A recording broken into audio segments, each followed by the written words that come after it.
বরকে বলেছিলাম বাজার থেকে বেগুন আনতে। কালিদার হোটেলের বেগুন সুন্দরী বিশ্ববিখ্যাত, তাই ভাবলাম আমিও একটু বানাই ছুটির দিনে বাড়িতে। যাক গিয়ে সে তো আর হলো না, নিয়ে এসছে গোটা 5 মূলো।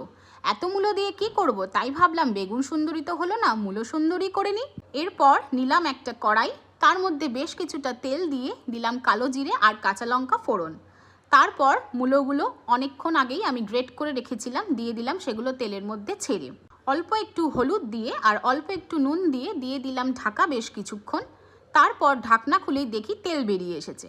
তারপর ভালো করে ভাজা ভাজা করে নিলাম। সবার শেষে দিলাম অল্প একটু চিনি আর সবার শেষে দিলাম ধনেপাতা। ধনেপাতা না দিলে এই মূলো কোনোদিনই সুন্দরী হয়ে উঠতো না। এই মূলো সুন্দরী খেতে কিন্তু গরম ভাতের সাথে খুব ভালো লাগে।